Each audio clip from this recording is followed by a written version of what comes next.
Good afternoon, everyone. Welcome to the May 22nd meeting of the Oklahoma City Planning Commission. I'd like to call us to order and start with a few housekeeping items. If you have a cell phone on you, please silence or turn it off. If you're here to speak on an item and you are not the applicant, we ask that you fill out one of the forms available outside or down here from Elena or Jared, our staff. Fill that out. When your item comes up on the agenda and it's time to speak, you'll be called. When that item, please come to the podium and give your name and address for the record, and you'll have up to 5 minutes to speak. If you're here to speak on an item with a large group of people, we encourage you to elect a representative to share your group's concerns, and in those instances, some additional time will be given.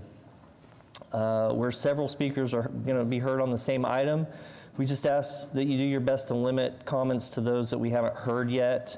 We're trying to limit extensive and repetitious comments for the efficiency of the meeting. Please direct all your comments to us, the commission, and if needed, we will ask the applicant or city staff to respond. Finally, we just appreciate everyone's presence here today and the time that you took away from your obligations, and we just ask that you help with upholding the quorum of the meeting and only speaking from the podium and not from the audience. So thank you, and we'll begin with receipt of the minutes from the May 8th Planning Commission meeting. Mr. Chair, I'd like to make a motion to receive the minutes from the May 8th, 2025 meeting. Thank you. We have a motion to receive the minutes. It's been seconded by Commissioner Meek. Please cast your votes.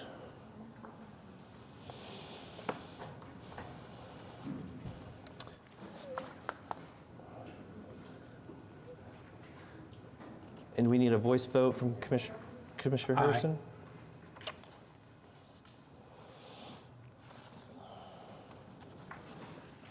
And the minutes are received.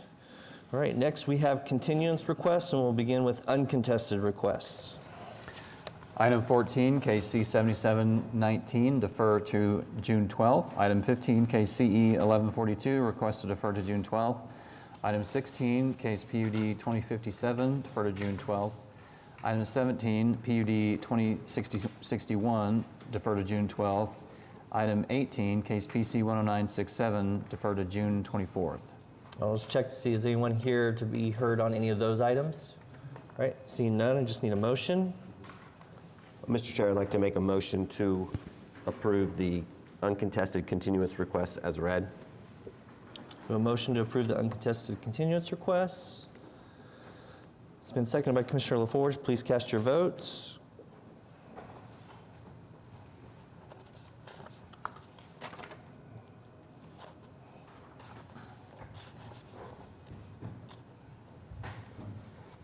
Commissioner Harrison, how do you vote? Aye.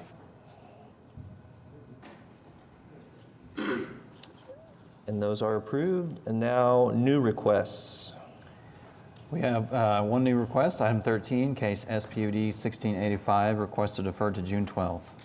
Anyone here to be heard on that item? All right, seeing none, just need a motion.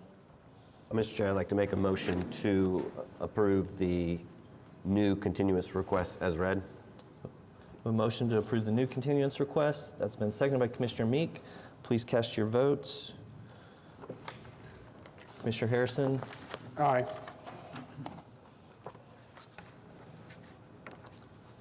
And the new requests are approved. All right, now we move on to the consent docket. Item 1 is case C 7737, final plat final plat is this correct? Replat? Okay. Final plat of replat of Block 1, Harbor South, located north of Southwest 104th Street and west of South May Avenue. And item number 2 is case C 7738, final plat of Deer Brook, Section 6, located south of Northwest 150th Street and east of North Rockwell Avenue. All right. We're just ready for a motion. Mr. Chair, I'd like to make a motion to approve the consent docket as read. All right. We have a motion to approve the consent docket. Seconded by Commissioner Govine. Please cast your votes. Commissioner Harrison. Aye.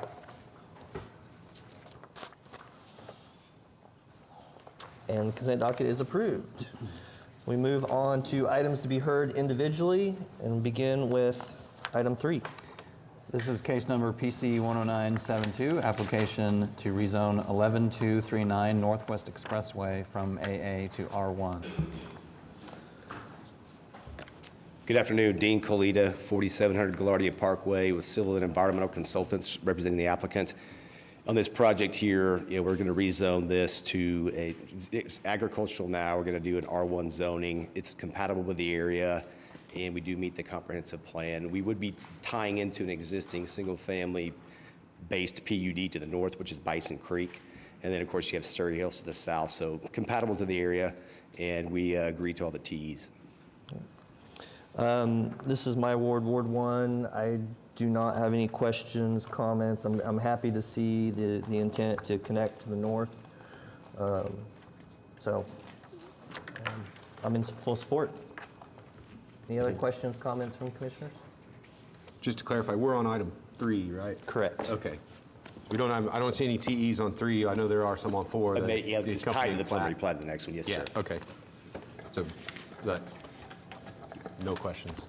Okay. I think we're ready for a motion. With that, Mr. Chair, I'd like to make a motion to recommend approval of PC 10972. We have a motion to recommend the item to City Council. It's been seconded by Commissioner Meek. Please cast your votes.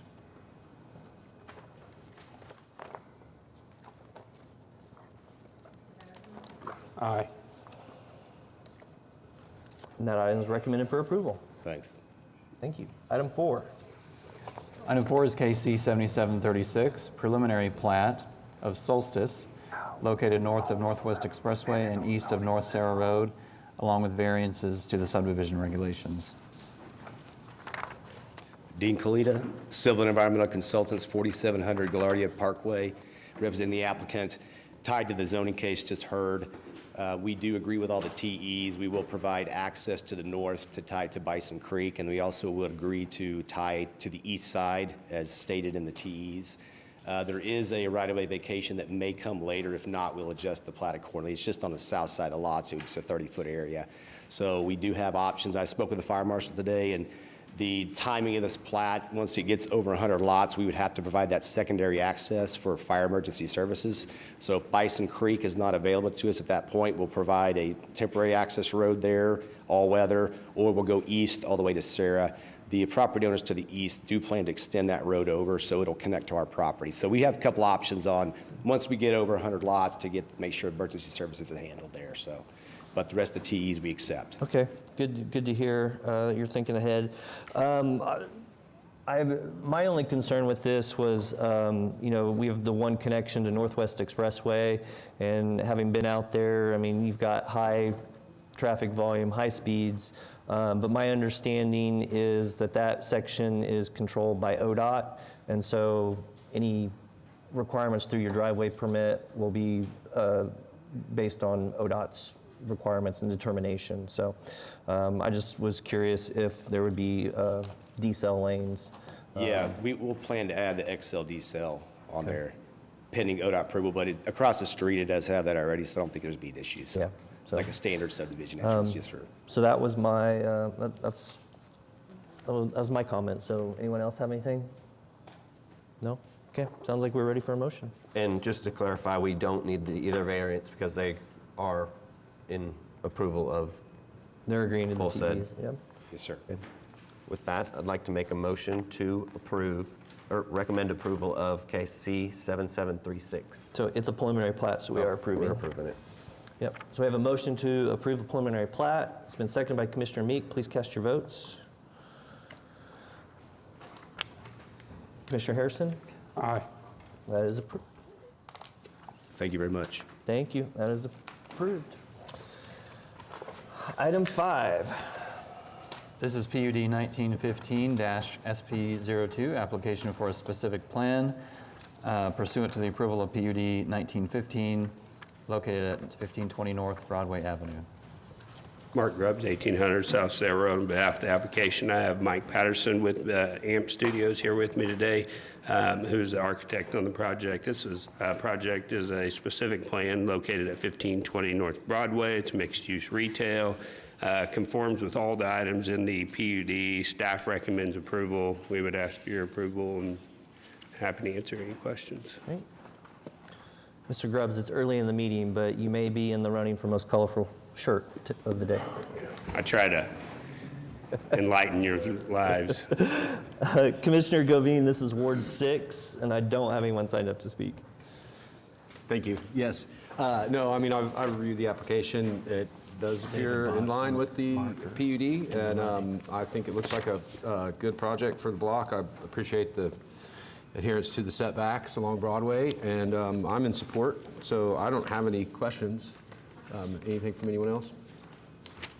Doesn't look like it. Okay, well, seeing there's no one else who signed up to speak, I am going to move to recommend approval of PUD 1915 SP02. It's a specific plan, so we're approving. We are. Move to approve SP02. Yes, and I'll just note for the record, staff's review of the specific plan for the development indicates that the proposal is consistent with PUD 1915 Master Design Statement and the Master Development Plan. A motion's been seconded by Commissioner Newman. Please cast your votes. Commissioner Harrison? Aye. And that is approved. But Mr. Zizal does have a very colorful suit on. Item 6. Item 6 is case PUD 1713-SP01, application for a specific plan approval pursuant to the approval of PUD 1713, located at 2001 Northeast 28th Street. Good afternoon, Mark Zitzow with Johnson & Associates. Before you is a specific plan for a long-awaited but exciting project in Northeast Oklahoma City. We are at the corner of Northeast 28th and Martin Luther King. This project is for the Oklahoma City Housing Authority. We did this zoning back before COVID. It may have been 2018, 2019. There were a series of duplexes on this property that is being redeveloped as a mix of mixed income housing. And so this is the first phase of the project. What you're seeing on the balance to the right on the site plan is a future phase, and to the south is also the future phase that will come before you at a later time. Staff noted that this conforms to all the components of the PUD, and they've recommended approval. We're happy to answer any questions about it, but we think it's going to be a great project, and we'll get residents back to this part of the city. So with that, happy to answer any questions. I know one that I had is, could you help me understand where the dumpster locations are on site? Absolutely. I don't know if you have the ability to zoom in. So there's one at the end of that north drive. It kind of On the east end? pops in. I don't have yes, on the east end. And then there's another one on a different sheet. But they are all 25 feet away from the residences to the north, which was the requirement in the PUD. So you can see one right there, midway down on the north-south street. I counted 3, and I just wanted to make sure Yeah. that there were 2 on basically the east side of the property at the end of parking, and then that one there that you see kind of in the center. Correct. Okay. So nothing that affects the 2 on the east. Those seem to be free and clear, and that one is a tough spot. But I think that's the best that can be done with that one.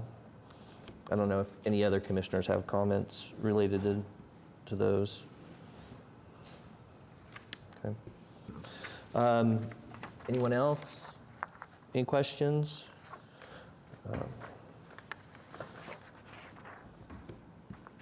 Okay. I think we're just ready for a motion then.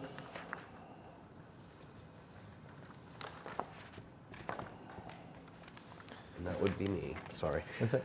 I'd like to make a motion to recommend, or to approve PUD 1713 SP01. A motion from Commissioner Noble to recommend, or to approve the item, and I'll just note for the record that the review of the specific plan for development indicates the proposal is consistent with PUD 1713 Master Design Statement and the Master Development Plan as amended. It's been seconded by Commissioner LaForge. Please cast your votes. Commissioner Harrison? Aye. And that item is approved. Thank you. Thank you. Item 7. This is case PC 10973, application to rezone 12411 Dorset Drive from PUD 62A to PUD 659. Okay, sorry. And PUD 659. Good afternoon, I'm Bob Perdue. I'm representative of the applicant for this motion. We are applying for a rezoning of the property at 12411 Dorset Avenue from its current zoning of 64A to R4. And we feel that it does fall in line with the other uses in the property across the street and to the north, and also the property that we also own to the south, which is the congregate care facility. And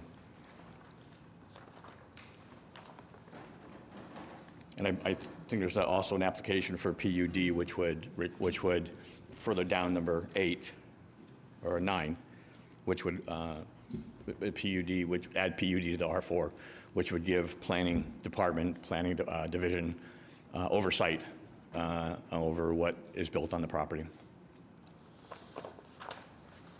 Okay. This is Ward 7. I don't have anyone signed up to speak.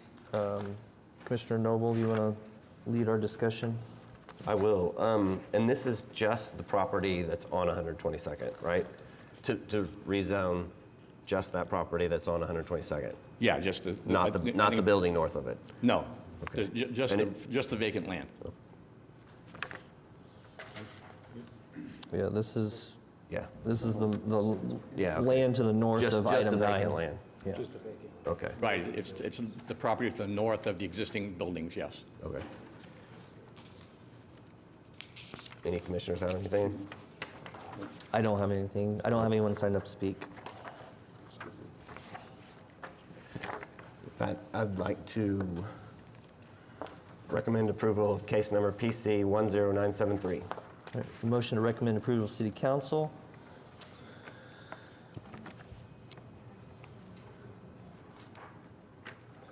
That's been seconded by Commissioner Newman. Please cast your votes. Commissioner Harrison? Aye. And that is recommended for approval. Okay, thank you very much, Dick. Item 8.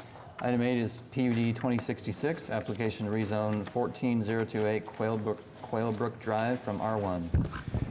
Good afternoon, David Box, 525 Northwest 11th, here on behalf of the applicant. Also with me is Mark Zitzow. What you have before you is a PUD for a multifamily project north of Memorial.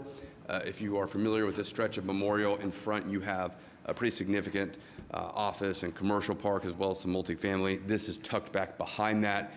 You can see that Johnson's office has done a good job of kind of fitting this into the site that exists with some blue lines that go through there. In terms of the TE, we do not agree to the TE. What I can tell you is we will adhere to the drainage ordinance. We will meet all local, state, and federal laws as it relates to developing in and around floodplains and floodways.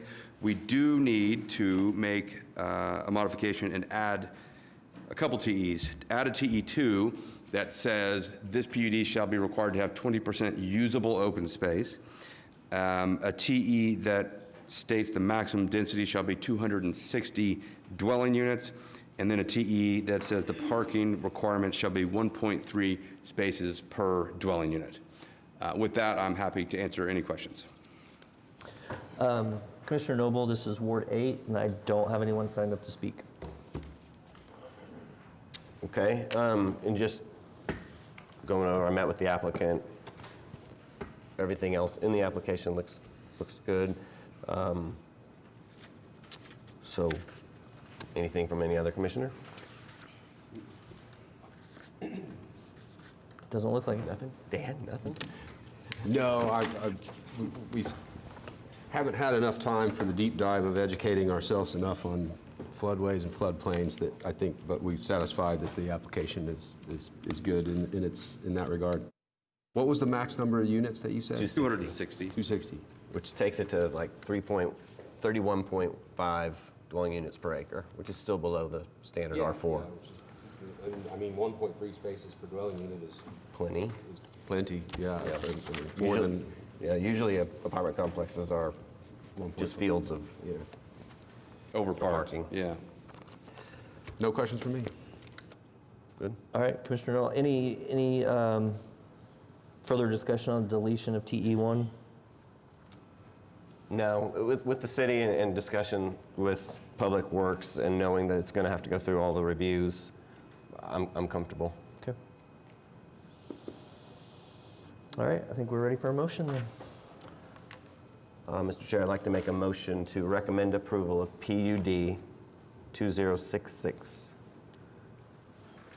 Deleting TE1 and subject to the Yeah, new deleting TEs. TE1, adding a new TU number 1 with 20% usable open space. Number 2, maximum density at 260 dwelling units. And number 3, parking to be 1.3 spaces per unit. All right. We have a motion to recommend the item to City Council, subject to the new technical evaluations or amended technical evaluations. That's been seconded by Commissioner Meek. Please cast your votes. Commissioner Harrison? Aye. That is recommended for approval. Thank you.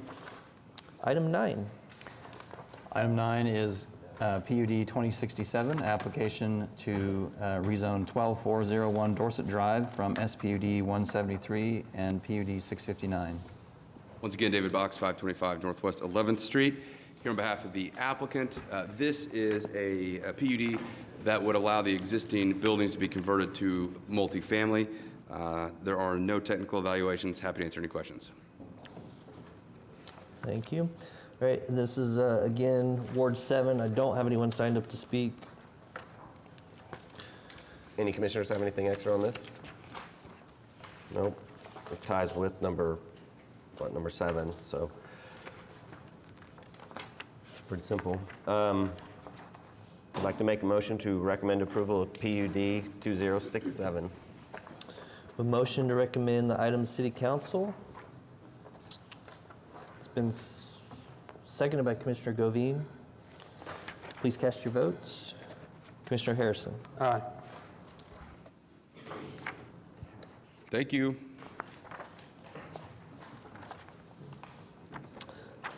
Brings us to item 10.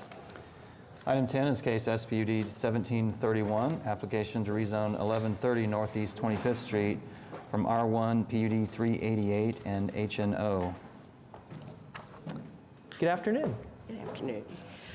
We have a single resident home that we did an addition on, and when we went for appraisal, we had to get it rezoned, and we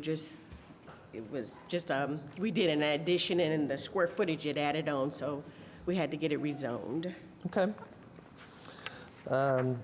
Seems pretty straightforward. This is Ward 7. I don't have anyone signed up to speak. Commissioner Noble? We discussed this in the pre-meeting, and the application meets all of the existing ordinances and standards, and if no commissioners have anything on this one? No, but I will just ask, can you give your name and address for the record, please? Doris Brown, 1130 Northeast 25th All Street. right. Thank you, Ms. Brown. The property is on the end of a cul-de-sac. It's got a lot of property behind it. So, I have no problem with it. With that, I'd like to make a motion to recommend approval of SPUD 1731. A motion to recommend the item to City Council. It's been seconded by Commissioner Powers. Please cast your votes. Commissioner Harrison? Aye.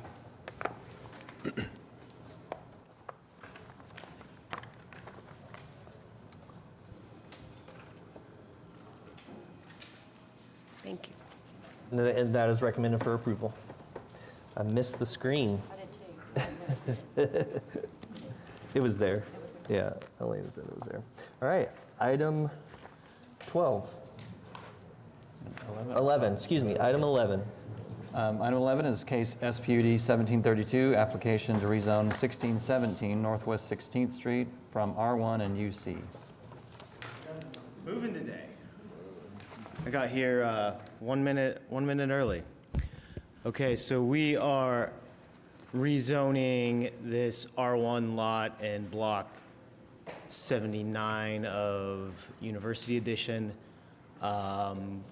Was a dilapidated house that's been demolished. It's gonna be, we're proposing 8 units, and we're kind of orienting it around a large existing pecan tree. We're trying to save that.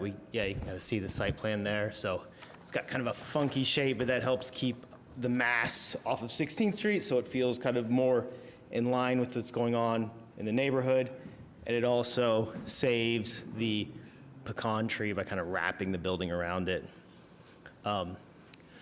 Also wanted to just commend the Planning Commission and a bunch of ragtag developers that for what's gone on this block over the last 15 years. If you look at block 79 here, 15 years ago, it was all R1, 16 homes, right?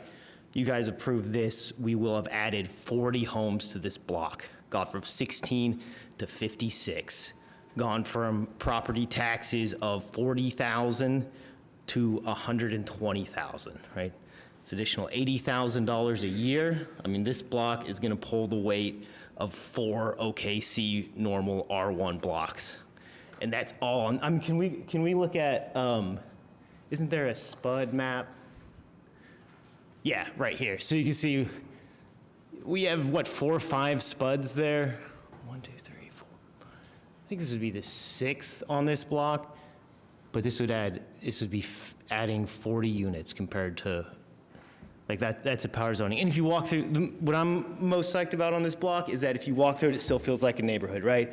There's like one case that's combined 2 lots to build 16 apartments. Everything else it's still neighborhood scale. It's dense, it's urban neighborhood, but it still feels like a neighborhood. So hats off to this body, Planning Commission, and a bunch of ragtag contractors and architects and developers who have pieced this thing together.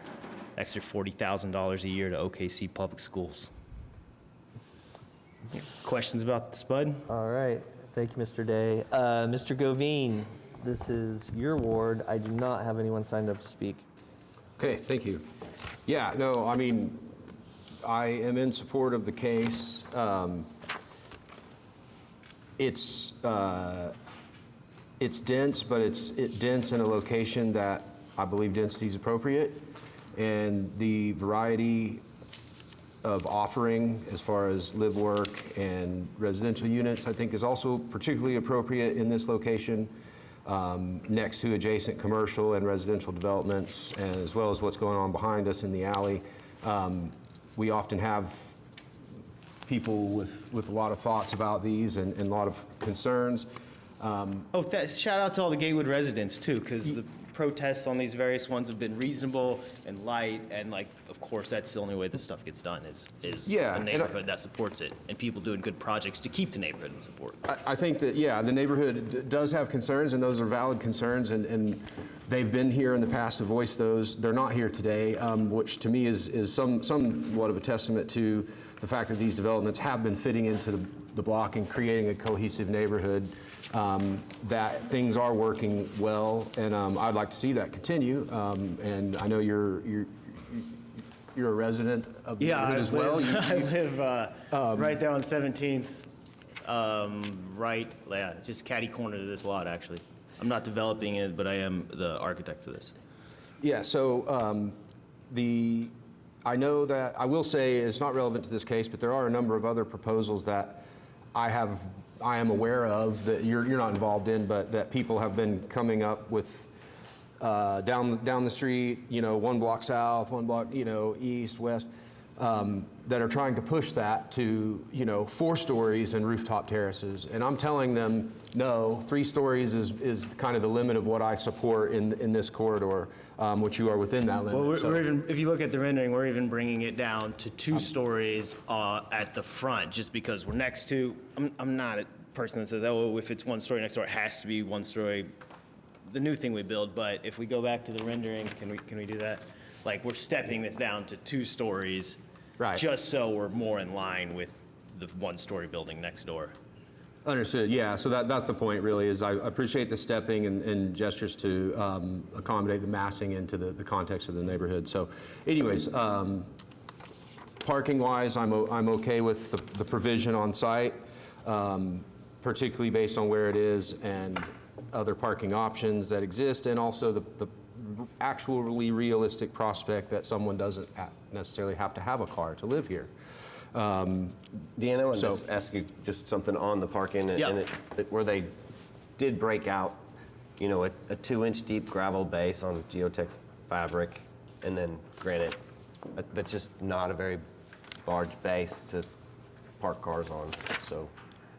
And you. 2.5-inch gravel plus 3 or 4 inches DG on top. That's what I was gonna Yeah. ask, like, what was the gravel, or the granite thickness, just for It'll the probably, square? 3 is normally what we do, something like that. So 2 inch of compacted road base, then gravel on top of that, on top of filter fabric, so that we don't have cars sinking down right into the Okay. dirt.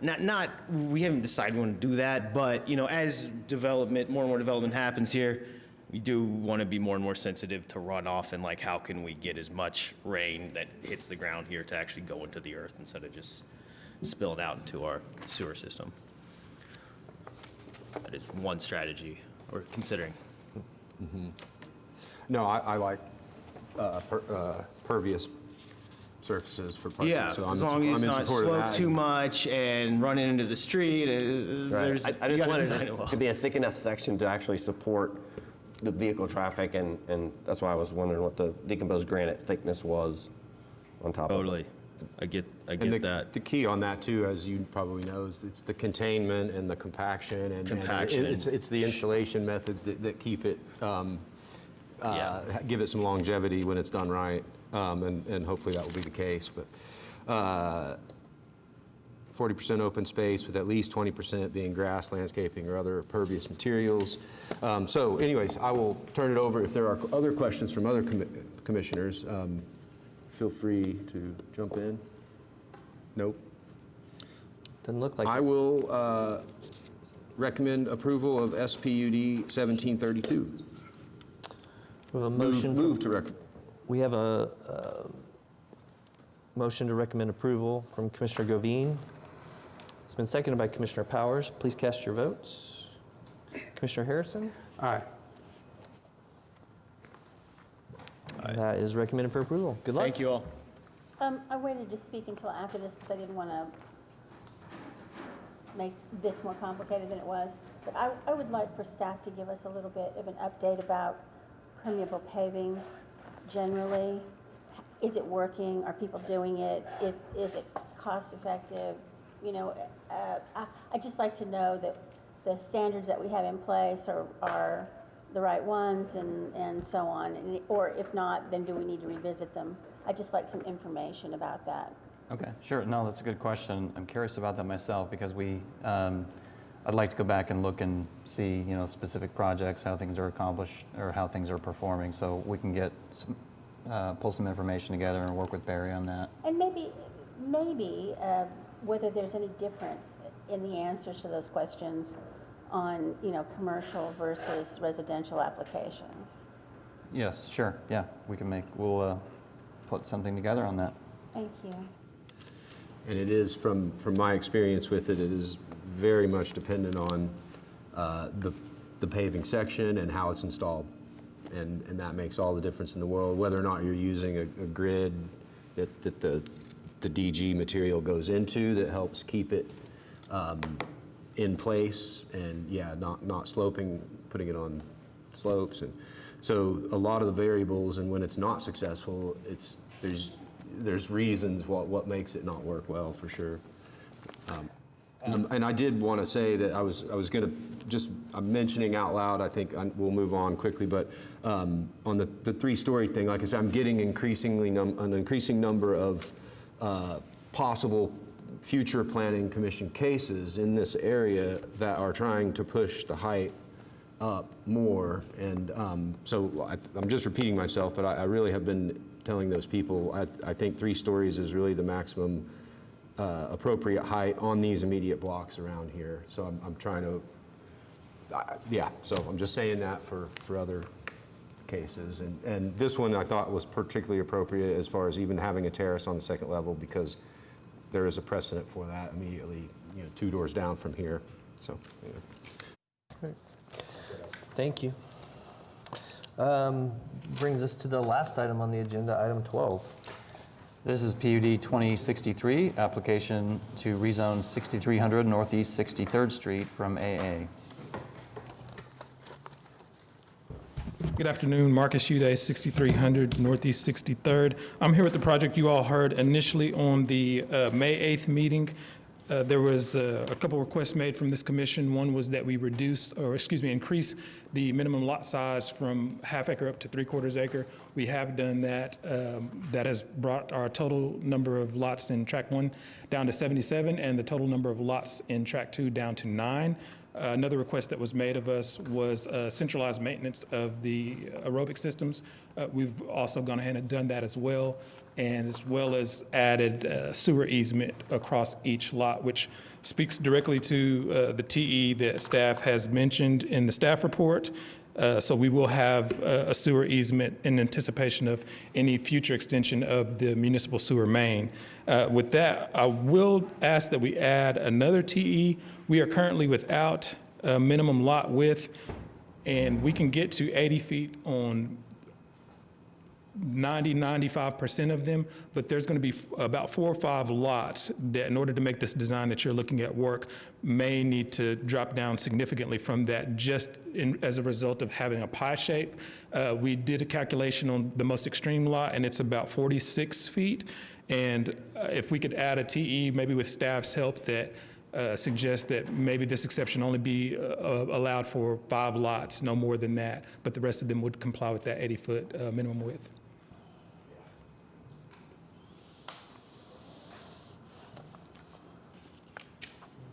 Does staff have any comments or concerns related to that request?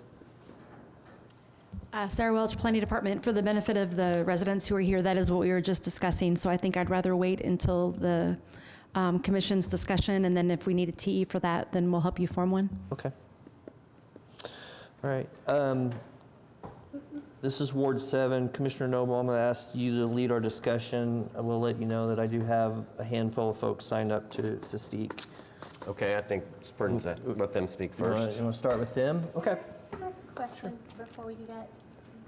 I wasn't here on the 8th, and I'm sorry if this bogged us down, but are you, something that you said made me think that you were suggesting that it is actually possible these units will at some point in the future connect to the water, city water?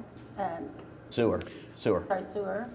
Yeah, that's a tricky question, Janice. So I will tell you, we did it to make sure that there was adequate future protection in the event that it did happen. Whether or not the city extends it or another private developer decides to extend the sewer that far, given the terrain between the existing main and where this site is, I don't know and really couldn't speak to, but we just wanted to show that we're willing to help in terms of making sure that the infrastructure that the city is responsible for maintaining is not overly burdensome. So at least to the extent that this particular development has access to it in the future, the easement will already be there. And Commissioner Powers, I think one of the benefits of having a sewer easement in place, given that these are going to be aerobic, and our discussions with the appropriate area, having sufficient area, and people going and putting pools inside the area that's needed for aerobic, that's a benefit of having the sewer easement, even if it never comes, is that there's an easement there that should somebody go and pull a pool permit, it's going to come up that there's a sewer easement. It protects the spray field. I see. So, And just offering my thoughts, because we had a lengthy discussion on this last time, and, we were pushing for larger lot sizes, 1 acre plus. But which I think is a fair point, is making a development like this happen, and this is a unique development. It's different than a lot of the kind of sprawl spec home developments that's just purely that. This has a variety of unique uses and benefits to the community that going down to 3/4, which they have made concessions from half, which I appreciate that, as we discussed last time. And that, like you said, with the protection the easement offers, it mitigates that slightly smaller size to make something like this work. So I think that's a good thing. No problem. And I note that because that's not something that other developers that will come back in a future planning commission session wanting 3/4 acre lots have necessarily done. So I don't want to set a precedent either. Okay. We ready to hear from residents? Okay, I'm going to call someone, and then I'll also mention the person next in line so that you can be prepared. First, we have May Burge, and then we'll hear from Lori Turner.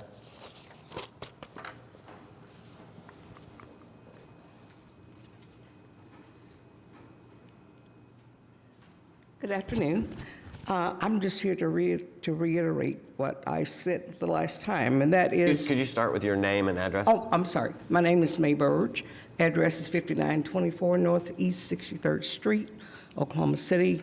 My residence is in front of this lot, and then this development will run down the east side of my property. Okay. My concerns are about privacy, number one. I'm on 10 acres. This backs up to the back of my property, and I have issues with people being able to encroach upon my property and possibly may not know it because I don't go back there every day, as you probably wouldn't either, 10 acres. And then we already have concerns about there is a mental institution or something there on 50th. And there have been incidents where some of those people have escaped and stuff. So we have that concern.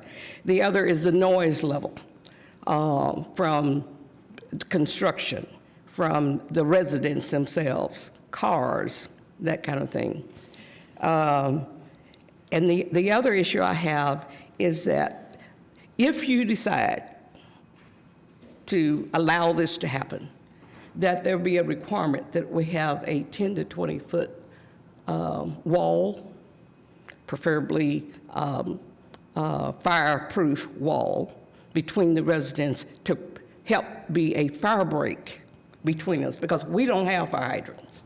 We have tanks, the trucks for the tankers. That is a major concern. If you remember the fire in 2013, it was major. And there was nothing, of course, the wooded area fueled the fire, but now you'll have houses with chemicals and things that will also help to fuel this. That is a major concern for myself and my neighbors also. And then I think I only have one other thing. I spoke about that. Okay, and then the dumping of trash and stuff back in that area. All right. Thank you, Ms. Burge. Lori Turner, and then Jennifer Butch. Hello, my name is Lori Turner. Sorry. Make sure my singing voice is good. And I live at 6000 Northeast 63rd and Sooner. Things that I did not address the last time I was here was the extreme traffic that would put on us and the area there, plus the police response. Last time I got burglarized, which I get burglarized 3 or 4 times a year, I waited 2 hours for the police response. Then they called me back and said they weren't going to be able to make it. Could I just mail in a list of what had been stolen? Somebody had made a comment last time that the fire response was only 7 minutes. That is not true. There's been other fires since the August 30th, 2011 fire that we've had out there, and the whole place about went up again. It took them about 35 minutes to get there for that fire. At least that time, they did bring a tanker, and we did get some water put on that fire. They did not allow it to burn like they did August 30th, 2011. Also, I'm waiting to hear back from artifact museums about the Indian artifacts that have been found in that property. I'm waiting to hear back from conservative groups that are concerned about the Texas horned toads and the glass lizards that are out there that are very rare, and supposedly they're supposed to be protected. And once again, I ask you, please do not allow this to go through. It not only would be a strain on the aquifer out there for the farmers that depend on the water, and plus I plan on starting a greenhouse out there, and I need the aquifers for that. The city evidently is not ready for a development like this, or they would have already been able to bring out water, sewage, natural gas would have already been piped in. This is, maybe in 100 years from now, this will be acceptable, but it's not acceptable for myself and my resident people that live around me. Thank you very much for seeing me again. And please, no. Thank you, Ms. Turner. Next, we have Jennifer Butch, and then Bill Bean. Hi, I'm Jennifer Butch. We live at 6400 Northeast 63rd Street. So if you look at that picture just to the east, you see like a gray metal roof. That's my house. I actually support development out there. My concern is that, from my understanding, there is a possibility that if this is not developed with these larger lots, that there is a possibility that it would be developed with much smaller lots and many, many, many more people. I see value in, for property values, things like that with development, but not if we're going to like 6,000 square foot lots. I think that will create an incredible burden on the area. The fact is that, you know, there are no grocery stores nearby. There are not gas stations super close. But people who choose to move out here, and they are moving out here, recognize that as something that they have to adjust to. I just don't think that that's something that there would be enough people and that there would be enough infrastructure for smaller lots. I personally would love to see them if they were a little bit larger than 3/4 of an acre, but definitely not any smaller. So that's really what I wanted to say. Okay. Thank you. Thank you for your time. Bill Bean, and then Morgan Smith.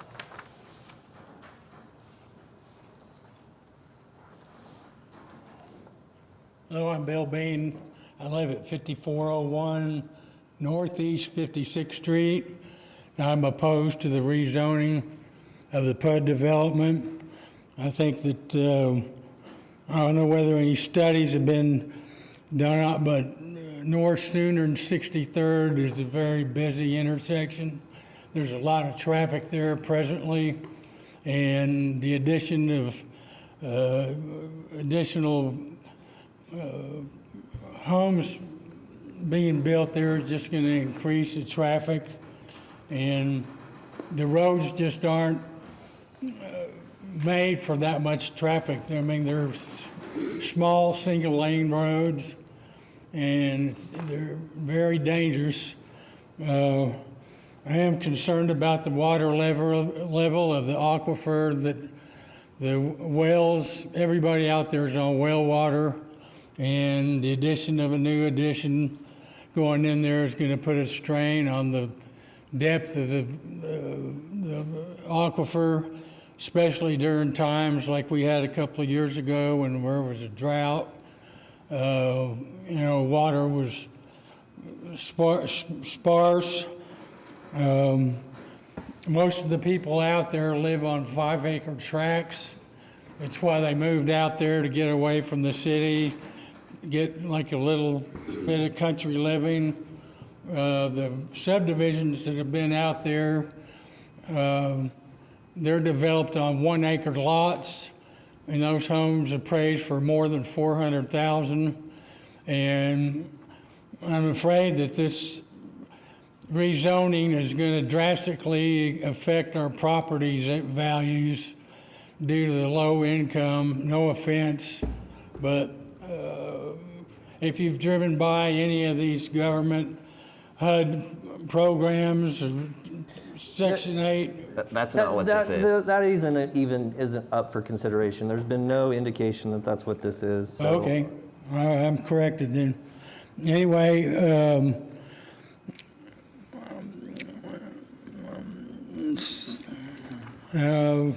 there's, as you said, there's no sanitary sewer out there. Everybody's on a septic tank.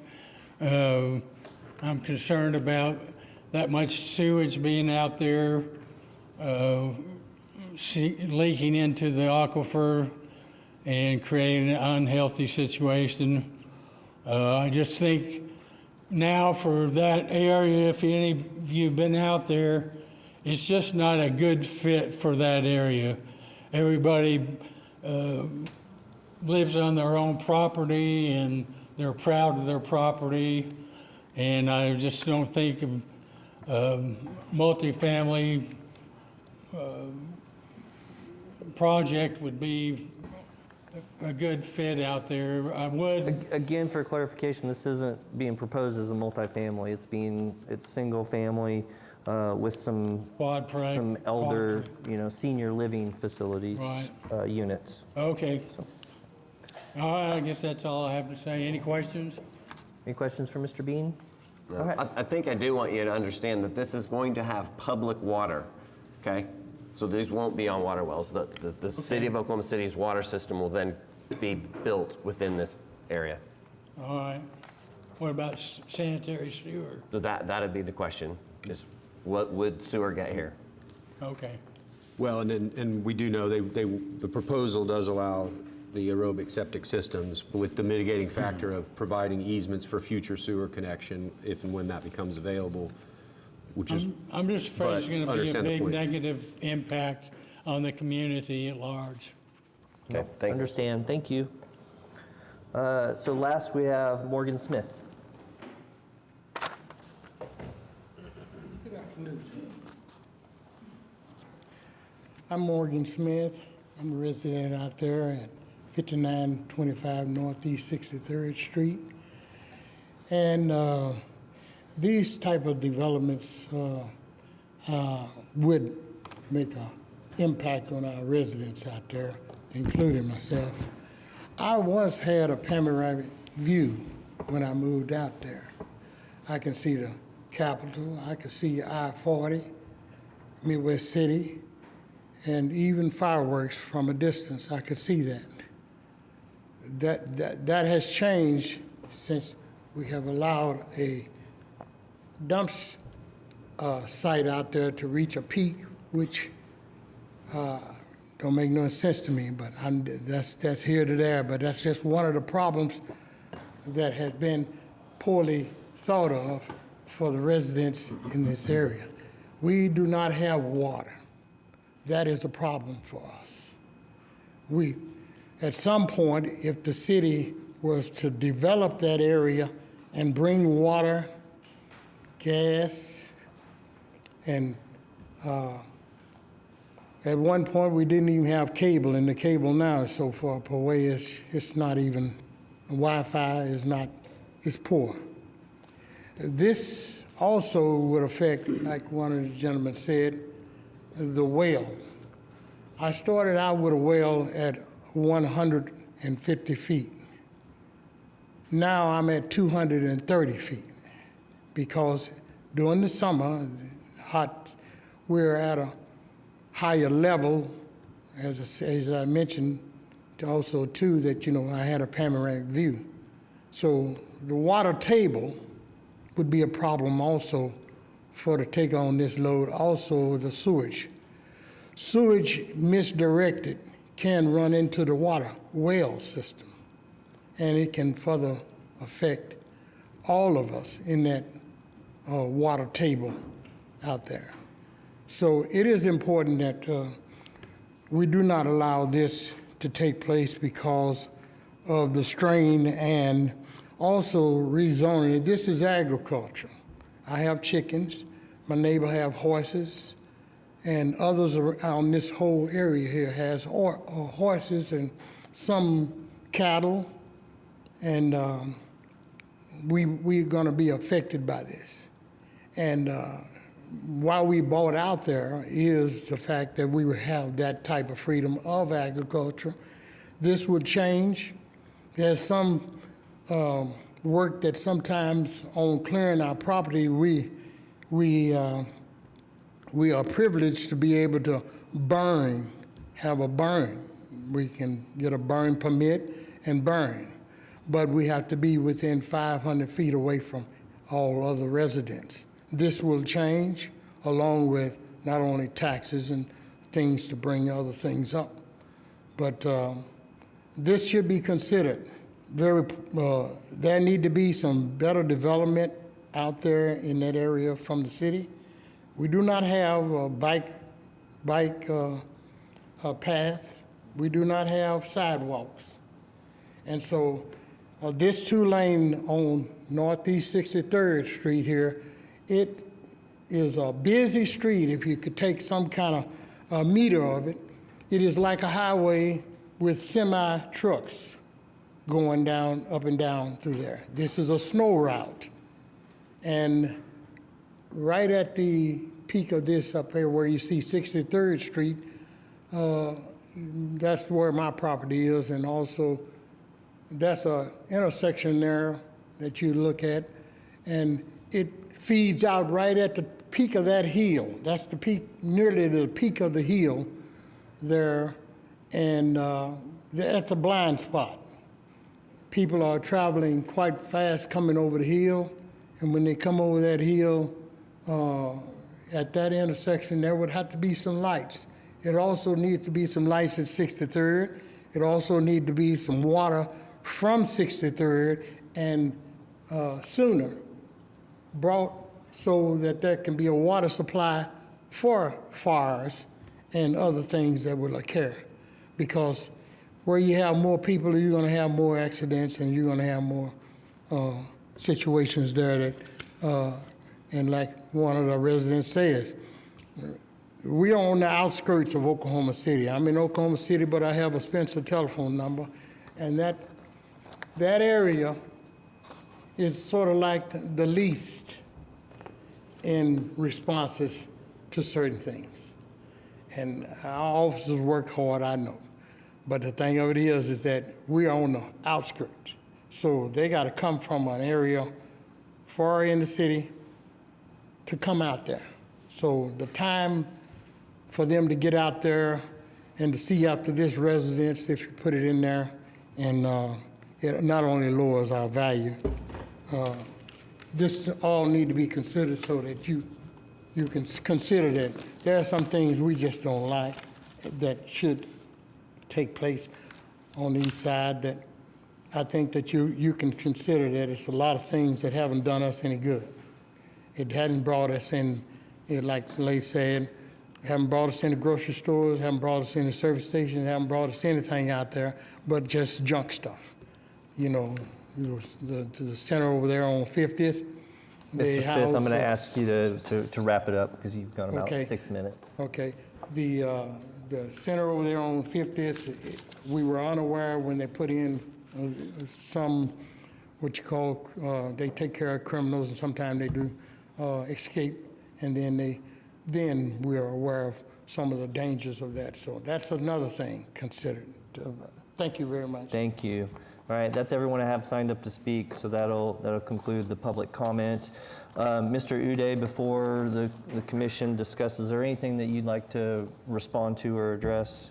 Yeah, I just want to say, just in general, I completely understand the sentiment of the neighbors. A lot of the comments that I heard had to do with the development as far as infrastructure in terms of what's there and what's not currently there. And I would just like to add to that in Oklahoma City, private development is what's responsible. It's the impetus for some of these infrastructure improvements. The cost is borne by us, as us meaning the development community. So we don't have a municipal setup where the city just decides to go out and spend tax dollars extending sewer lines, water lines. ONG and communication lines are private costs that are expended. So just to the idea that these are not developed because the city doesn't think it's appropriate is a little bit of a misnomer there, so. Okay. And maybe just discuss a little bit about the idea that there are no groceries, there's no retail development, and without the density. Yeah, great point. So, yeah, to flesh that thought out a little bit further, a lot of the time, residential development precedes commercial development.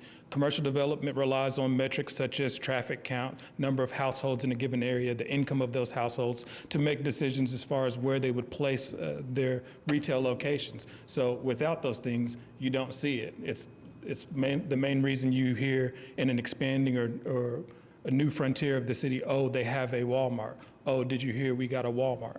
Or a McDonald's. Things like that come on the heels of residential communities. Yeah, I mean, we hear this often in some of these outlying areas that, you know, oh, we don't have good roads, we don't have utilities. Well, it's the mechanism that we have to work with here in the city, but those rooftops bring that stuff. It brings the impact fees, it brings the tax revenue that allows those things to follow behind it. I was going to ask a question in relation to just the point of firefighting.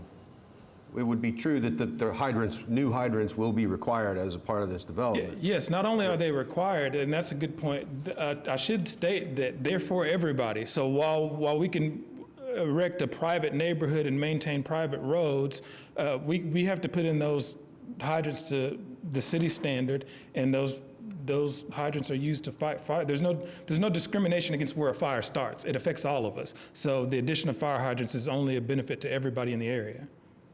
Right. I wanted to jump in and say that for the residents that spoke, 2 years ago I retired from Midwest City Fire Department, 28 years. I responded to the fires that you're speaking of on a mutual aid response. There are no water out there.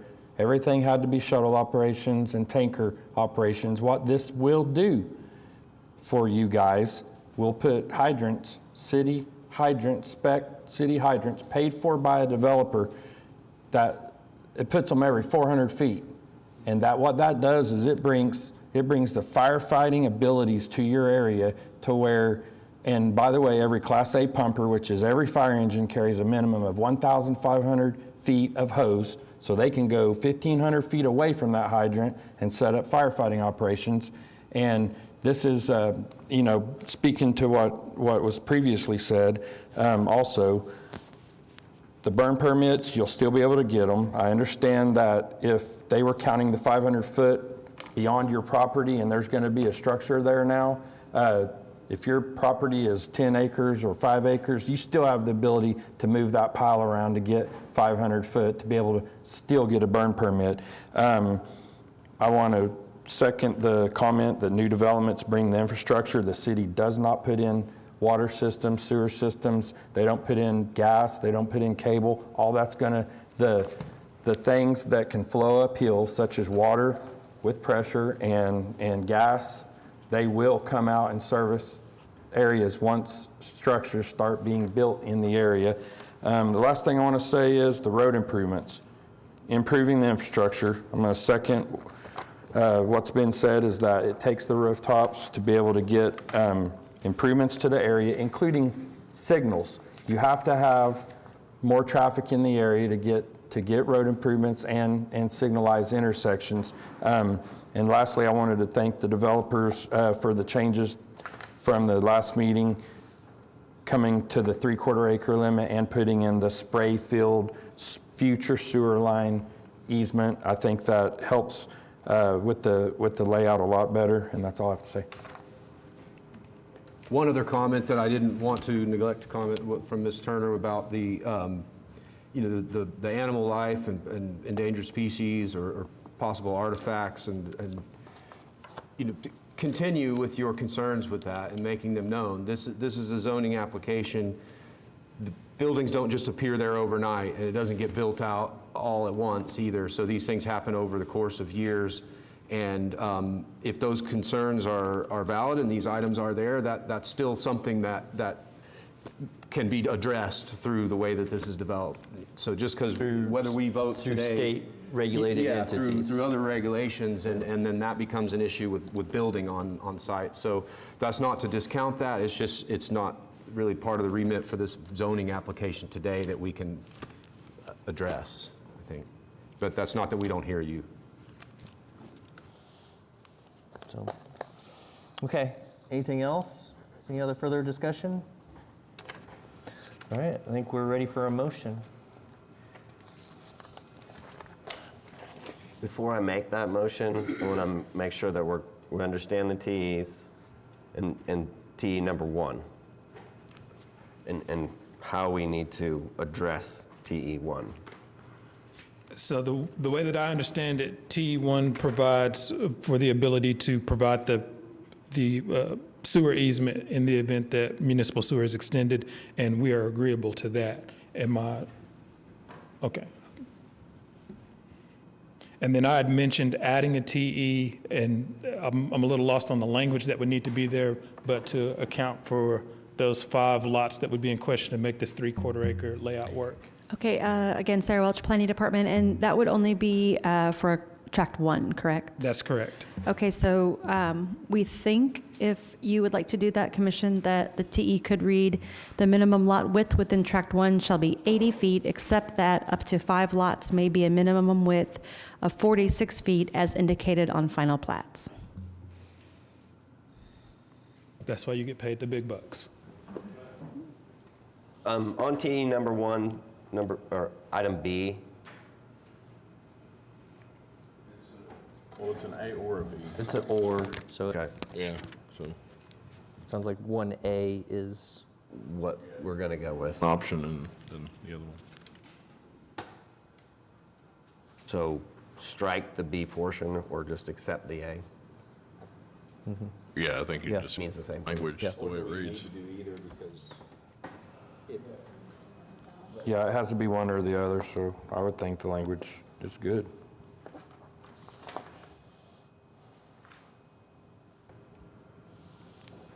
And then, so number 2, the TE would be a minimum lot width of 46 feet with a maximum of 5 lots. yeah, In Tract 2 1. or 1. Tract 1.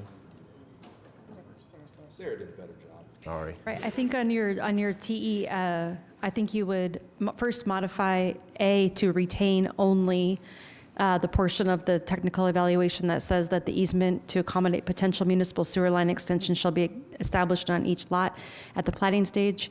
Delete B, and then 2 would be, as I previously read, the minimum lot width within Tract 1 shall be 80 feet, except that up to 5 lots may be a minimum width of 46 feet as indicated on final plats.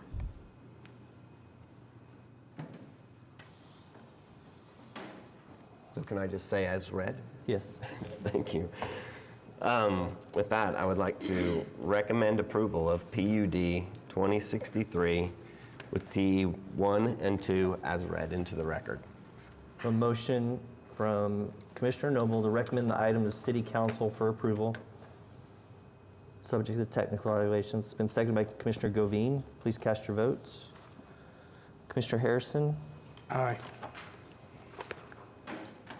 And that item is recommended for approval. Now, for a note for our neighbors, that's a recommendation to City Council, so the City Council will hear this item in roughly 6 to 8 weeks. So keep your eyes on City Council agenda if you'd like to attend that and voice your concerns to them as well. Thank you. Thank you. All right. That brings us to the end of our agenda for items to be heard. Any additional items, communications and report, Planning Commission committees?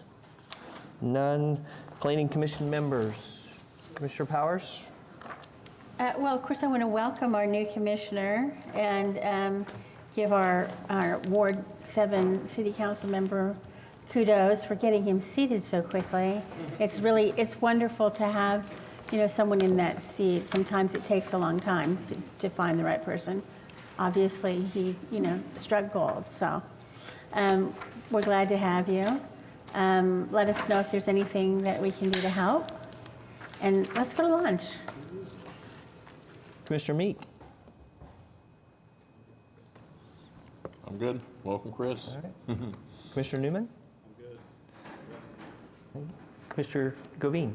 No, nothing further. Yes, second, third, fourth, the welcome.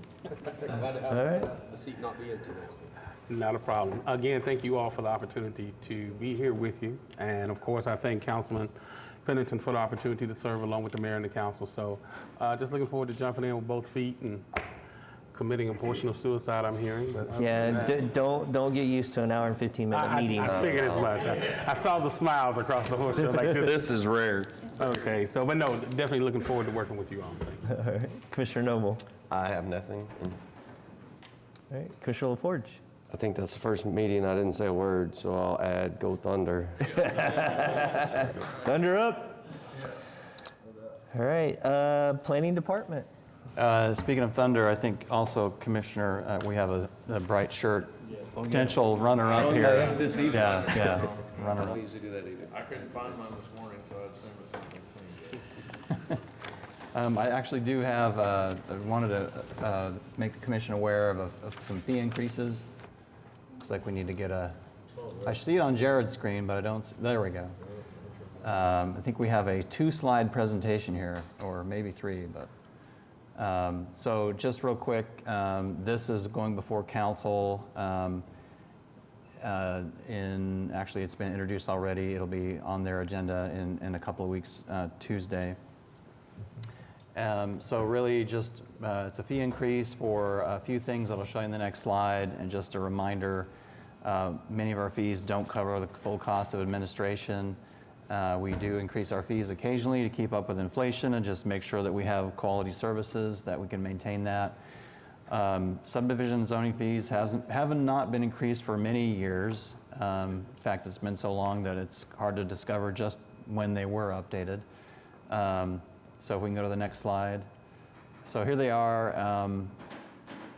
I would say, these fees would be consistent with inflation. They're probably below what inflation would dictate, but they're based on a recent study that's actually a couple years old now.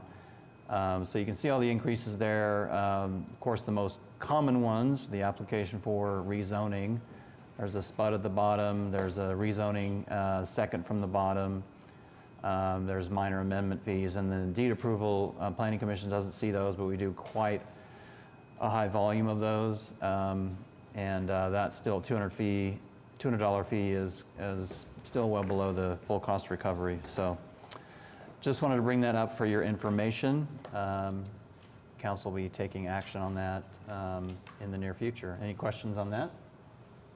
Do any of these increased fees include enhanced application enhancements? Like for specifically, I'm thinking, does it include for notification signage that I know has been discussed in the past, but I don't think anything's ever been, formalized? Yeah, good question.